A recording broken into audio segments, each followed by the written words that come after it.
Olá pessoal, sejam todos muito bem-vindos e bem-vindas. Sou o professor Assuero e hoje vou passar para vocês dicas rápidas de como aplicar uma metodologia de gestão de riscos no serviço de saúde. Já tratei em outras aulas sobre o tema, aula mais conceitual, outra mais longa aplicada aí a um exemplo prático, mas nessas serão dicas rápidas, práticas e sucintas para que você possa trabalhar gestão de riscos na segurança do paciente.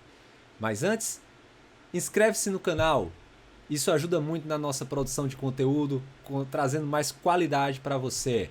E clica aí no sininho para receber as atualizações aqui do nosso canal. Sem demorar muito mais, vamos entrar aqui no nosso tema: gestão de riscos. O que é que nós iremos tratar aqui com vocês? Primeiro, o conceito. Para começar essa nossa jornada, é claro, necessário entender o que é risco. Então, faço a pergunta: o que é risco? Risco é a descrição de algo que pode acontecer dentro de uma determinada realidade. Então, nós temos um cenário, um contexto, e esse risco ainda não aconteceu. Mas, dadas as circunstâncias, o que existe nessa região, nessa área ou nesse ambiente, algo pode acontecer se eu não tomar cuidado. Vamos trabalhar com um exemplo. Considere aí um setor de internação hospitalar. Veja quais são as principais entregas quando se trata um paciente internado. O que é que um setor de internação precisa entregar? Qual é o objetivo? O que é que eu vou entregar? Qual é o resultado ao paciente? Qual é o principal cliente? Melhora na condição de saúde, prevenção de complicações, satisfação do paciente e redução de custos de saúde. Pense sempre que isso é algo que nós desejamos atingir. Coloque isso em mente e esse é o nosso objetivo: entregar uma melhor condição de saúde, prevenir complicações, ter o nosso paciente satisfeito e, claro, a redução de custos dentro do nosso serviço. Feito isso, vamos observar agora mais de perto o nosso setor de internação. Quais as principais atividades para entregar os resultados esperados na internação, aqueles que eu acabei de falar para você? Então, listei 3 aqui. O paciente precisa ser admitido, algumas informações precisam ser cadastradas, colhidas e orientadas à equipe, que aí sim fará o seu tratamento. Terá o tratamento de vários profissionais, então será um tratamento multidisciplinar quanto médicos, farmacêuticos, enfermeiros, nutricionistas, fisioterapeutas, psicólogos, assistentes sociais e todas as outras profissões que enquadram, que se colocam dentro dessa equipe multidisciplinar. E aí sim, o paciente resolvido, sua condição clínica resolvida, o paciente tem a sua alta, onde ele vai receber o seu resumo de alta, receber orientações necessárias e a documentação para sair do hospital e continuar ou não o seu tratamento fora do hospital. E aí, o que é preciso para executar estas atividades com efetividade? Em primeiro lugar, claro, dinheiro. Precisamos de recursos, né? Só que os recursos eles são finitos. Qual o orçamento? O que é que eu preciso ter para rodar um determinado setor de internação? Quantos leitos eu posso ter, dado aquele recurso financeiro? Para que eu tenha ações que mirem ou que visem a sustentabilidade. Tendo o dinheiro, o orçamento, eu preciso listar aí meu recurso humano. O que é preciso para rodar aí para as atividades, a admissão, o tratamento multidisciplinar e a alta do paciente. Quem são os profissionais que eu preciso? Então, quais são os recursos tecnológicos? Preciso de que? Insumos diversos, material médico hospitalar, medicamentos, equipamentos, computadores, enfim. Quais são os materiais dentro do recurso que eu tenho para entregar aquele resultado de melhor condição de saúde, enfim, de satisfação do nosso paciente. Preciso atender a normativos, leis, protocolos clínicos, diretrizes, notas técnicas, toda a documentação necessária que visa aí maior segurança nos estabelecimentos de saúde. Eu preciso ter ciência, estar sempre atualizado das melhores práticas e entregar isso ao meu paciente como otimizando o cuidado, como eu posso aplicar esses normativos dentro da minha realidade? Essa é sempre a pergunta.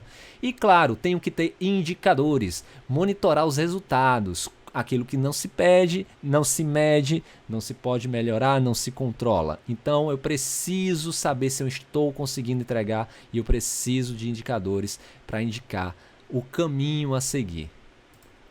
E agora, com isso listado, com tudo isso descrito, eu tenho uma base para analisar o contexto do nosso setor de internação. Analise os recursos do setor. Quem são essas pessoas? Eu tenho pessoal suficiente? As tecnologias, a conformidade com normativos, os indicadores. Eu tenho algum indicador? Né? Lá no nosso setor de internação, lá no 2A, o que é que eu consegui perceber? Que dentro da parte tecnológica, né, dos insumos, as macas de transporte, elas não têm grades. Então, é uma realidade, é um fato lá do meu setor. O estoque de medicamentos ainda dentro de insumos, né, de tecnologias. O estoque de medicamentos fica na enfermaria. Né? Há uma distribuição coletiva de medicamentos, onde eu fico armazenando medicamentos sem necessidade dentro da enfermaria. E as escalas de médicos, eu estou tratando aqui de pessoas, recursos humanos, organização. E as escalas dos médicos especialistas estão concentradas em um único dia da semana. Então, esses são os fatos. São causas que tem lá, são situações reais que eu tenho dentro do meu mundo aqui fictício, no meu setor de internação fictício.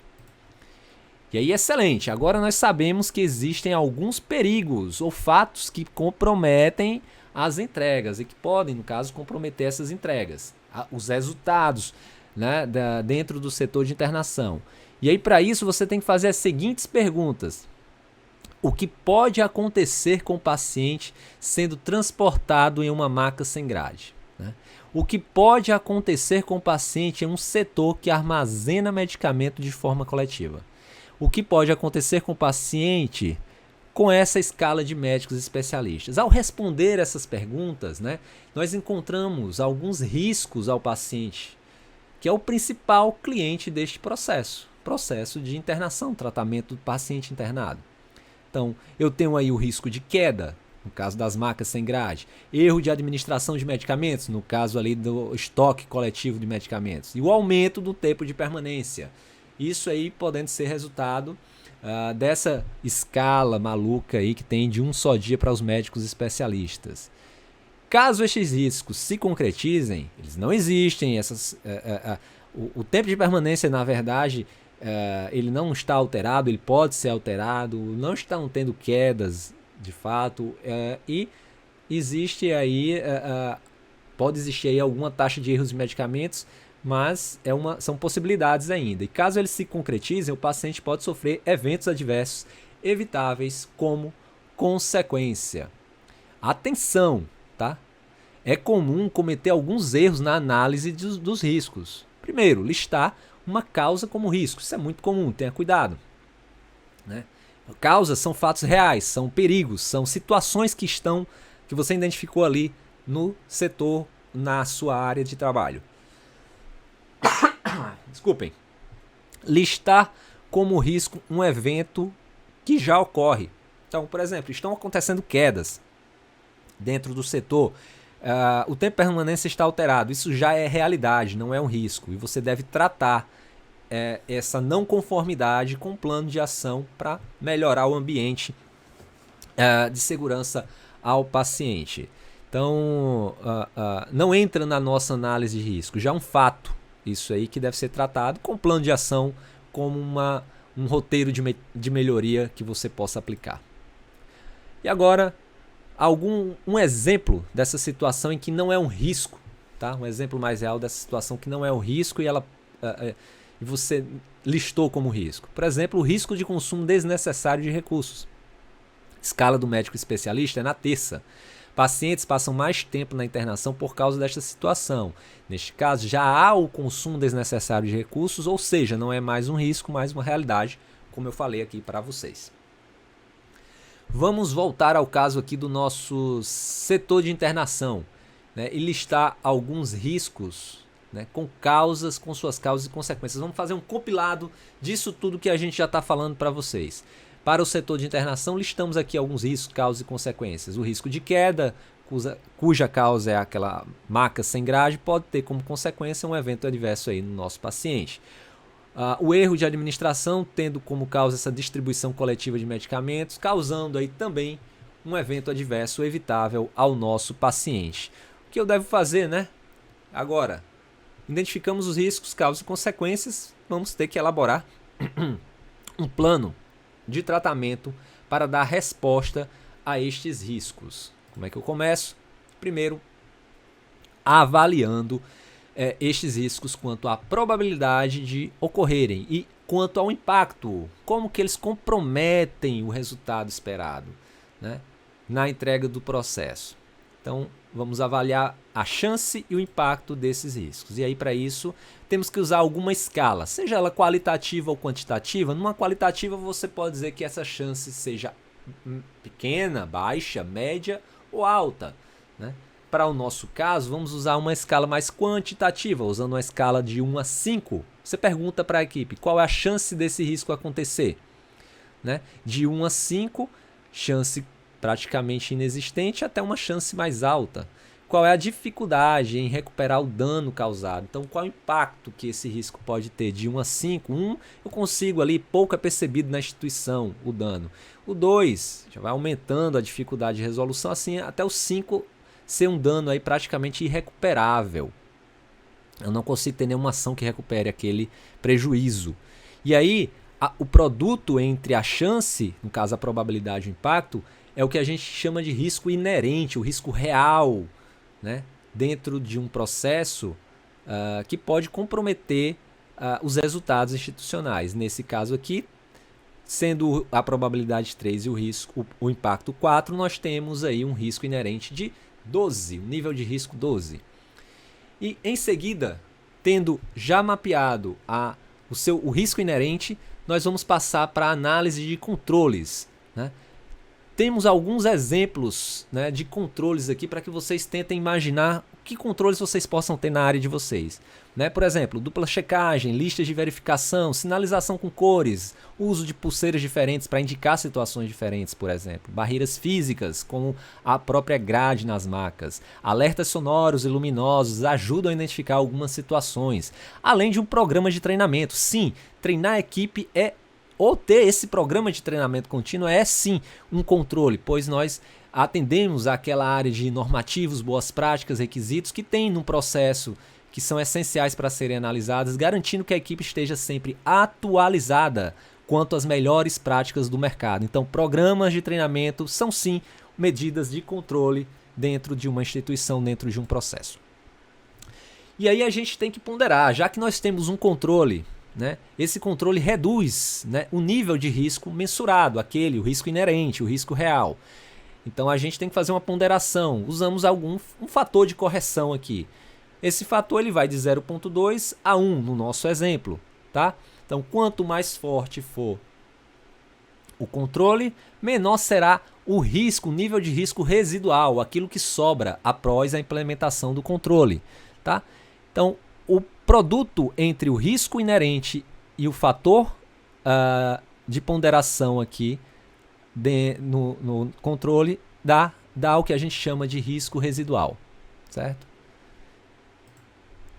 E agora vamos trabalhar esses conceitos com a equipe do setor, né? Quanto mais pessoas envolvidas, melhor, pois aumentamos o conhecimento sobre os diversos aspectos dos riscos, reduzindo aí a subjetividade.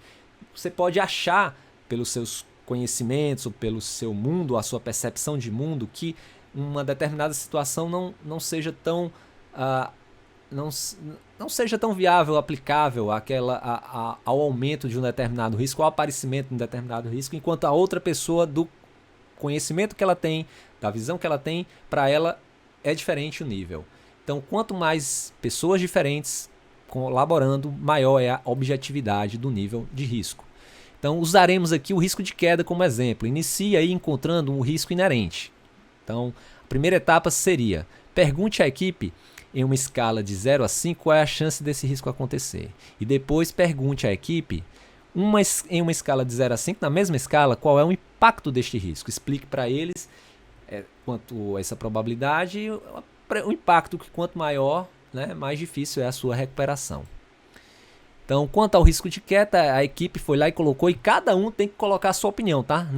Não, por favor, não impedir que as pessoas expressem a sua opinião. Então, a probabilidade seria a média, né, de resultados colocados pela equipe, e o impacto da mesma forma, a média dos resultados colocados pela equipe, e no caso aqui teríamos um risco inerente de queda igual a 12, nível de risco 12. Agora encontraremos o risco residual, para tanto discutiremos os controles. Pergunte à equipe primeiro se há controles para este risco. Depois pergunte à equipe quão efetivos são esses controles. Eu posso ter vários controles, tá, gente? E para cada um deles vocês vão mensurar aí um nível e tentar perceber uma média, né, de quão efetivos seriam esses controles para aquele risco. No caso aqui, identificamos apenas um controle, que é o transporte em dupla do paciente. A maca não tem barreiras, não tem grades, então eu tenho duas pessoas, uma do lado, outra do outro, para impedir que esse paciente caia.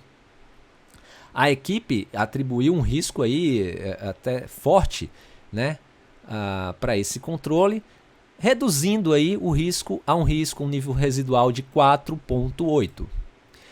Muito bom, agora nós temos nosso risco avaliado, e agora o que é que faz? Prioriza. Tá? Vamos fazer a nossa priorização. Para isso é interessante entender um conceito de apetite a risco. Até que ponto eu aceito, até que nível eu aceito esse risco, até que nível eu digo, bom, eu não preciso de nenhuma ação. Se esse risco acontecer agora, está tudo sob controle, eu não preciso me preocupar. Então, que nível é esse? Né? Até que ponto eu estou disposto a aceitar? E aí eu trago para vocês essa matriz aqui de risco 5x5, onde eu defino um apetite a risco em 7,99. Tudo aqui acima de 7,99 eu vou responder, e tudo abaixo, que estão aqui nas células amarelas e verdes, eu vou aceitar. Não preciso fazer nada, porque se esse risco se concretizar, está tudo bem, está tudo sob controle. Eu não precisei gastar os meus recursos institucionais. Ok? Agora vamos para o nosso exemplo. Do risco residual ficou em 4,8, ou seja, eu devo aceitar. O risco de queda em 4,8 não é prioritário. Agora, entenda, não é que ele não precise de melhorias. Ah, professor, ele está sem grade a marca, tal, eu sei. Mas imagine, eu estou analisando apenas um processo, apenas um risco. Eu sou o diretor do hospital e eu preciso investir aquele meu curto dinheirinho em alguns projetos. Esse não seria um prioritário. Eu primeiro teria que investir em outros que não têm soluções e eu preciso investir alguma coisa neles. Então, esse risco ele será tratado, essa situação será tratada logo depois que eu resolver os mais prioritários ou os mais graves. Então, o risco de queda 4,8. Só que preste atenção, esse risco ele é um risco residual. O risco real é de 12. Se o controle falhar ou ele inexistir em algum momento, eu tenho uma situação gravíssima acontecendo. E para isso eu tenho que ter um plano de contingência. Todos os riscos inerentes acima do apetite a risco, eles devem ter um plano de contingência, ou pelo menos alguma ação que possa ser tomada caso esses controles falhem. Caso o paciente caia mesmo com a existência de um controle, o que nós faremos para minimizar os impactos? Nossa equipe colocou que a instituição de uma equipe de resposta rápida poderia minimizar qualquer problema ao paciente que caísse naquela situação. E aí, se o risco inerente for maior do que 7,99 e os controles insuficientes para deixar o risco inerente abaixo de 7,99, o que é que eu faço se esse risco está aqui nas minhas faixas laranja e vermelho? Você agora terá que dar uma resposta, fazendo um plano de ação ou um plano de tratamento para dar resposta a esse risco, né? Você poderá mitigar, evitar ou até transferir esse risco. O que isso quer dizer, professor? Vamos lá. Para mitigar, você e sua equipe farão um plano de ação para implementar um controle efetivo ao risco. Um exemplo, eu não tenho nenhum controle lá na minha situação das macas, né? E aí, um plano de ação seria, em primeiro lugar, colocar um controle que são duas pessoas transportando o paciente. E um plano um pouco mais distante seria comprar ou consertar as macas colocando grades. Então, seriam 2 planos que correriam em paralelo, priorizando, claro que é primeiro, mas colocando em primeiro lugar a instituição de uma equipe, uma dupla para transportar esse paciente, enquanto as macas são consertadas. Então esse seria o plano de ação da equipe. Ou eu posso simplesmente transferir. Eu analisei que o custo-benefício é melhor, na verdade, transferindo esse risco para uma outra instituição. Um exemplo disso é um seguro, né? Quando eu faço o seguro do carro, eu estou transferindo para uma outra instituição a responsabilidade sobre qualquer prejuízo no meu carro. Então, se eu achar que é mais barato transferir para uma outra empresa especialista cuidar daquele risco, então que se faça, se transfira o risco para outra instituição. Evitar, né? Eu posso simplesmente não fazer mais o processo. Eu posso simplesmente vender o meu carro, no exemplo que eu coloquei. Então, eu não quero mais o risco. Então, eu não vou ter um prejuízo no meu carro, já que eu não tenho carro. Eu vou andar de ônibus. Então, eu terei outros riscos associados. Mas eu não quero ter o risco de ter o carro roubado, danificado, de um acidente, enfim. Então, são escolhas. Em alguns casos, não é possível evitar o risco, como transportar o paciente, né? Isso aí eu tenho que realmente controlar. E aí não fique cansado, tá, gente? Agora é hora da revisão rapidinho para terminar. Primeiro, escolha o processo. Nosso caso aqui é o tratamento de pacientes internados, né? Identifique e analise os riscos. Se a entrega, por exemplo, do processo é um laudo de exame, os riscos, o que pode dar errado? Respondendo, pode ter um laudo errado, um laudo atrasado. E uma causa para esses dois riscos. O que há de fato no ambiente que faz pensar nestes riscos? Então, a partir da análise das causas, então algumas atividades são manuais.